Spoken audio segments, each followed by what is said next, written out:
साथियों, यात्रा करना ये एक टफ टास्क है। लोगों को 70-80 किलोमीटर सुनने में संख्या लगती है, पर ऐसा है नहीं।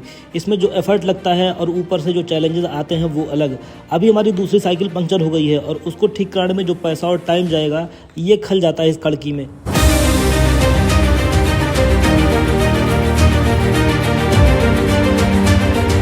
इसके बाद हम आ गए मां मंदाकिनी में आस्था की डुबकी लगाने। पर डुबकी लगाते समय हमेशा ध्यान में रखें अपनी सेफ्टी का। कसम दिखाने के चक्कर में ज़्यादा गहराई में ना जाएं। अपनी ज़िंदगी व अपने परिवार की उम्मीदों के साथ मजाक ना करें। आगे ईश्वर की मर्जी। खैर, फिर हमको मिल गए नारायण स्वरूप बच्चे। दिया बेचने आए हैं। चेहरे से लगता है नहाए नहीं है, नाक बह रही है, पर इसमें इनकी क्या गलती। कुछ न कुछ मजबूरी होगी, पर नदियों में कचरा डालना भी अच्छी बात नहीं होती। इनकी मासूमियत देखिए। चढ़ाते नहीं, ये गंदी चढ़ाते हैं। नदियाँ गंदी होती है, इससे नदियाँ गंदी होती हैं। हम तुमको पैसा दे देंगे, लेकिन इसको चढ़ाएंगे नहीं, अभी दे देंगे पैसा तुमको। स्नान करने के बाद घाट पर ही विद्यमान श्री महाराजाधिराज मत गजेंद्रनाथ शिव मंदिर पर हम दर्शन करने गए। मुझे नहीं पता क्यों, पर वहाँ जहाँ महादेव विराजमान है वहाँ मुझे एक बहुत खतरनाक लेवल की एनर्जी महसूस हुई। मेरे शरीर के सारे रोंगटे खड़े हो गए और हल्की थरथराहट महसूस की मैंने। मुझे नहीं समझ में आया मेरे साथ ये क्या हुआ। यहाँ मैंने देखा जैसे बच्चे अपने बाप दादा की गोद में खेलते हैं, उनकी मूछें उखाड़ लेते हैं, पर दादा गुस्सा नहीं होते, वे आनंद लेते हैं। उसी प्रकार ये बंदर महादेव को ऊपर चढ़ाए गए बेलपत्र और फूलों को इधर उधर छितरा कर जो माल मिल रहा था उसको लपेट रहे थे। आपके हाथ में भी खाने की चीज़ दिखी तो गायब होगी, ये बात पक्का है।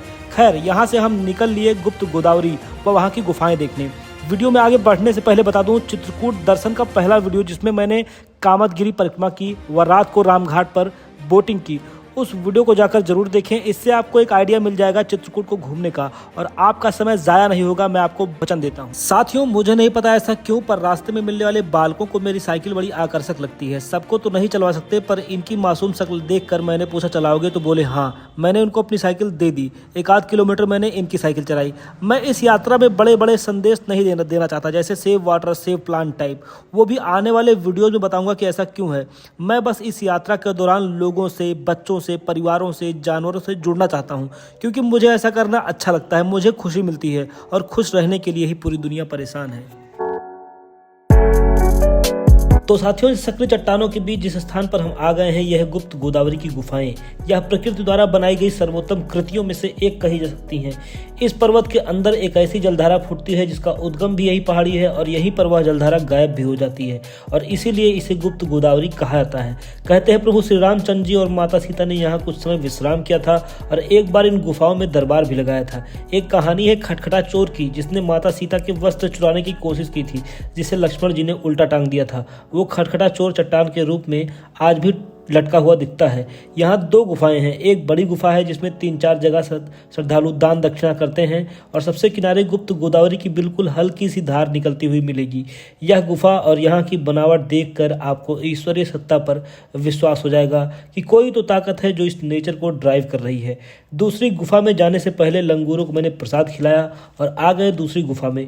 इस गुफा में घुटने तक पानी कहीं कहीं पर मिलता है और गुफा काफी सक्रिय है, जिसमें लोगों को कई जगह पर झुक कर जाना पड़ता है। आज मुझे एक नया अनुभव हुआ। मुझे गुप्त गोदावरी से वापस आने में देर हो गई, इसलिए रात हमें बगल की वनवासी आश्रम में बिताने का मौका मिला, जहां रात में थोड़ी देर रामायण पढ़ने का भी मौका मिला, पर उसका मैंने वीडियो नहीं बनाया। यहाँ स्थानीय लोग महीनों तक अखंड रामायण पाठ करते हैं। बैकग्राउंड में आप रामायण पाठ और सामने इनकी स्थानीय बोली सुन सकते हैं।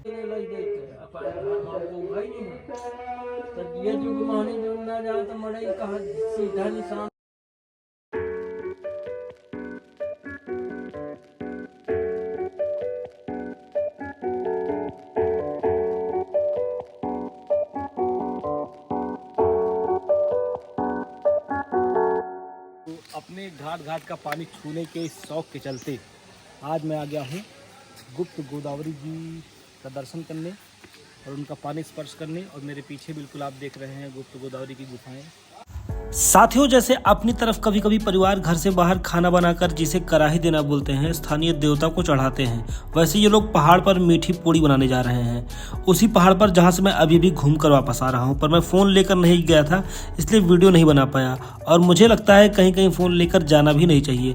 मैंने पहाड़ की चोटी पर वो सुकून का अनुभव किया कि मैं बता नहीं सकता। खैर, अब यहाँ से हम निकलेंगे। तो यही गुप्त गोदावरी के पास में ही एक शानदार सी जगह है जिसको बोलते हैं मोरा ध्वज। और ये थोड़ी सी ट्रैकिंग करने पर आपको दिखेगी। पीछे का सीन मैं आपको दिखा रहा हूँ, वहाँ चलेंगे। और वहाँ मैंने सुना कि झरने हैं नेचुरल, तो आज वहाँ उन झरनों में स्नान करेंगे।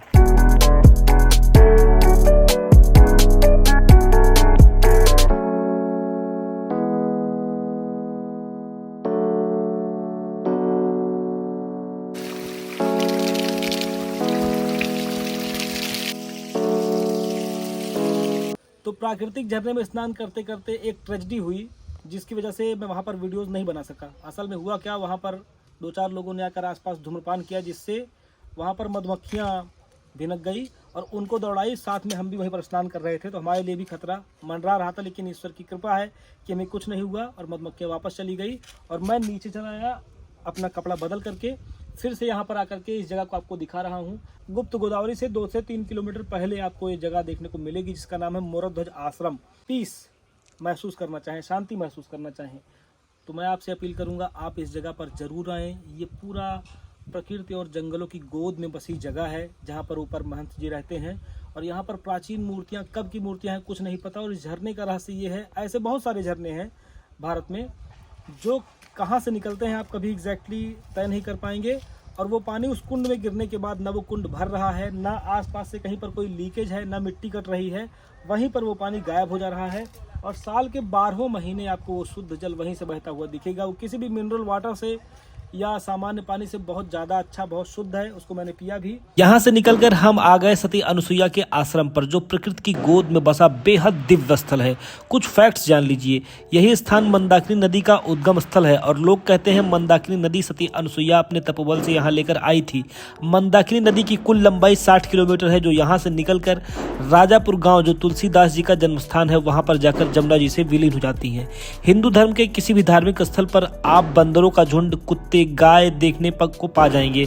इसलिए क्योंकि सनातन सभ्यता में हमें एक अंश इनके लिए भी खर्च करने की सीख दी जाती है। जिंदगी की सारी चिंताओं से दूर मंदाकिनी नदी में पैर डुबाए मैं बैठा हूँ। ऐसी ही जिंदगी में हमेशा जीना चाहता था। खैर, यहाँ से निकलकर हम बढ़ गए स्फटिक शिला को देखने, जहाँ श्री राम व माता सीता इस शिला पर बैठा करते थे। ये बड़ी चिकनी और शीतल है। इसे देखने जर्मनी का भी एक जोड़ा आया है। एक अपने भारतीय लोग हैं जिनके पास थोड़ा पैसा होने पर वे विदेश भागते हैं, जबकि भारत जैसी विविधता शायद ही उन्हें किसी देश में देखने को मिले। खैर, इस वीडियो को अगर आप अब तक देख रहे हो तो इसका मतलब ये वीडियो आपको पसंद आया तो एक लाइक जरूर कर दो। अपने विचार कमेंट बॉक्स में जरूर दो और चैनल को सब्सक्राइब करके जुड़ जाओ, जिससे मेरे आने वाले वीडियोस की जानकारी आप सभी को सबसे पहले मिल सके। तब तक के लिए जय श्री राम।